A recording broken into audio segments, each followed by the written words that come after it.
اب یہ ہے بہت پیاری آیت ہماری خواتین کے لیے قابل غور۔ نیک بیویاں تو وہ ہیں جو تابع دار ہوں، اطاعت کیش ہوں، مردوں کا کہنا مانے، ان کی اطاعت کریں۔ حافظات للغیب، اور غیب میں ان کے لیے محافظ بنے، ان کے مال کی بھی حفاظت کرے۔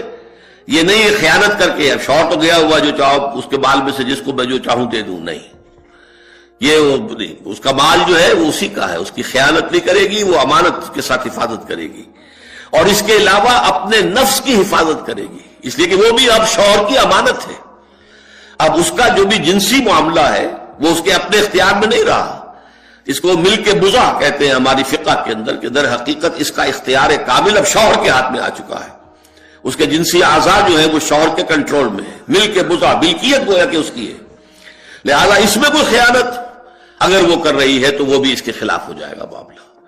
فالصالحات قانتات، تو نیک بیویاں وہ ہوتی ہیں جو تابع دار ہو، فرما بردار ہو، اور غیب میں یعنی شوہروں کی عدم موجودگی میں جبکہ موجود نہیں ہے حفاظت کرنے والی ہوں، اور وہ حفاظت مال کی بھی اور ان کا اپنے نفس کی بھی، اور یہ کام آسان نہیں ہے، آپ کو معلوم ہے۔ شوہر کبھی 4 مہینے کے لیے باہر چلا گیا، کبھی 1 سال کے لیے باہر چلا گیا ہے، عورت کے لیے اپنے نفس کو تھامے رکھنا، اپنے جنسی خواہشات کو، فسکی جوان عورت ہے، اس کی بھی تو نفسانی خواہشات ہیں، تو آسان کام نہیں ہے۔ یہی وجہ ہے، آپ کے علم میں ہوگا کہ واقعہ بڑا عجیب پیش آیا تھا، اس کو بیان کرتے ہوئے شرم بھی آتی ہے۔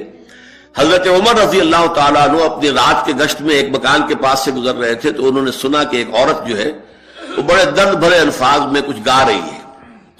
اگر مجھے اللہ اور اس کے رسول کا فرق کا خوف نہ ہوتا تو تم دیکھتے کہ اس وقت میری چارپائی جو ہے چرچرا رہی ہو۔ تو اس پر حضرت عمر جو ہے وہ دم تنبہ ہوا کہ ہمارے لوگ جو ہیں جہاد پر جاتے ہیں، سال بھر تک واپس نہیں آتے، تو اس سے تو سوسائٹی کے اندر بہت زیادہ جو ہے ایک اندیشہ اور خطرہ پیدا ہو جائے گا۔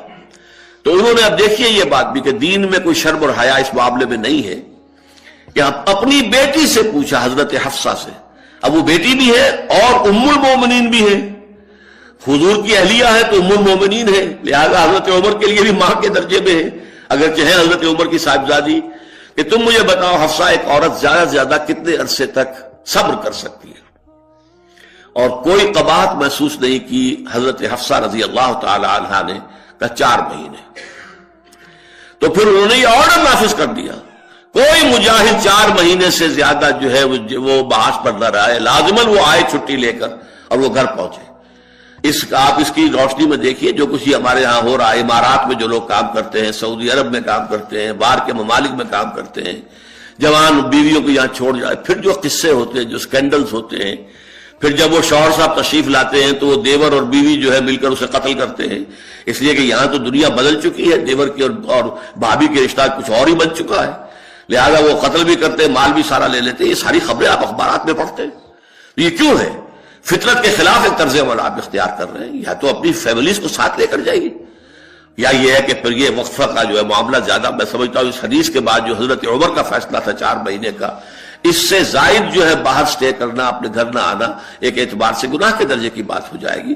علیکم بسنتی و سنت الخلفاء الراشدین المہدیین، تمہارے ذمے ہے میری سنت بھی اور خلفاء راشدین جو ہے میری ان کی سنت بھی۔ اے مسلمان عورت، بطول بن جا، زہرا بن جا، اور اس عصر سے پنہا ہو جا، چھپ جا، علیحدہ ہو جا، تاکہ تیرے آغوش میں حسین جیسا بچہ پیدا ہو۔ یہ پہلا ہے حجاب، سیگریگیشن آف سیکسز۔ میں نے ضیاء الحق صاحب سے کہا تھا، کیونکہ ان کی شورا میں شمولیت کی میں نے جو ہے دعوت قبول کر لی تھی، مشورہ دینا ہے، میں اپنے مسجد کے ممبر سے بھی مشورے بھی دیتا ہوں، تنقیدیں بھی کرتا ہوں، جیسے انگریزی کا محاورہ right from the horses mouth, تو right into the horses ears کچھ کہا جا سکے تو اچھی بات ہے۔ میں نے ان سے کہا آپ نے PIA کو ڈرائی کر دیا، شراب بند کر دی، اچھا کام کیا، بہت عمدہ کیا، دنیا تو یہی کہے گی نا کہ دقیانوسی ہیں، چلیے برداشت کریں، لیکن یہ ایئر ہوسٹسز جو جاتی ہیں کرو کے ساتھ اور 2 ہفتے باہر رہتی ہیں، یہ کون سے اسلام کی روح سے جائز ہے؟ عورت محرم کے بغیر حج کو نہیں جا سکتی، محرم کے بغیر، عمرے کے لیے نہیں جا سکتی، اور یہ قانون تھا پاکستان میں۔ میں نے کہا آپ عورت کو نہیں جانے دیتے حج کے لیے، حالانکہ وہ ادھیڑ عمر کی ہوتی ہیں، عموماً بوڑھی ہوتی ہیں۔ ہمارے یہاں جوانی میں کون کرتا ہے حج؟ بہت شاس۔ یہ تو آپ کو نظر آئے گا جاوا، سماٹرا، انڈونیشیا، ملائیشیا، وہاں سے جوان جوڑے نکاح کے بعد پہلا کام حج۔ کہ ہمارے ہاں تو بڈھے ٹھیرے گئے ہوئے ہوتے، اور پہلے زمانے میں تو ان کو رخصت کر دیتے تھے کہ بس رخصت ہی ہو جائیں گے، یہ واپس نہیں آئیں گے اب۔ تو میں نے کہا یہ کون سا اسلام ہے؟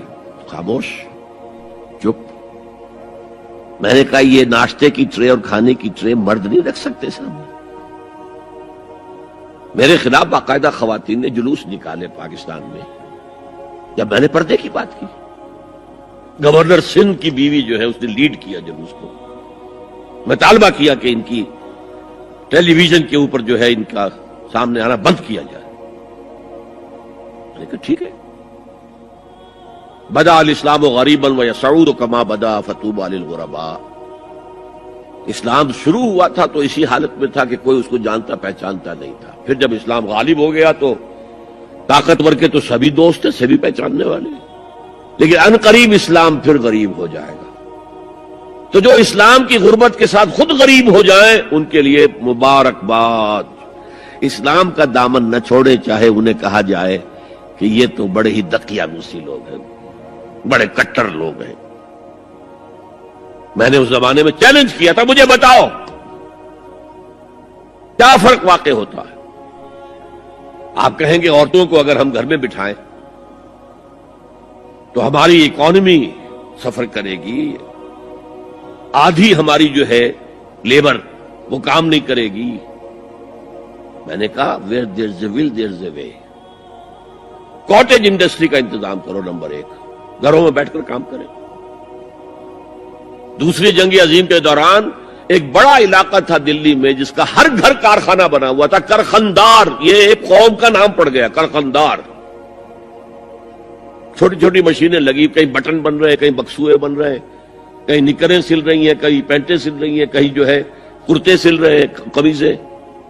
صبح کے وقت ٹرک آیا، خام مال دے گیا، شام کو آیا، تیار مال لے گیا۔ عورت نہ گھر سے نکلی نہ باہر گئی، کچھ نہیں، اور کام کیا، کما لیا۔ کاٹیج انڈسٹری کا انتظام کرو۔ اسی طریقے سے ایسے یونٹ بناؤ انڈسٹریل جس میں عورتیں کام کریں، عورتیں سپروائز کریں، ورکنگ آورز کم رکھو تاکہ وہ اپنے گھر کا کام بھی کر سکیں۔ کرو۔ عورتوں کے ہسپتال میں عورتیں مرد، عورتیں مریض، عورتیں ڈاکٹر، عورتیں مریض، عورتیں نرسز۔ مردوں کے ہسپتال میں فیمیل نرسز کا کیا کام ہے؟ کیا میل نرسز نہیں ہوتے؟ اور کیا آرمی کے اندر جو فارورڈ یونٹس ہوتے ہیں کہ جو جاتے ہیں محاذ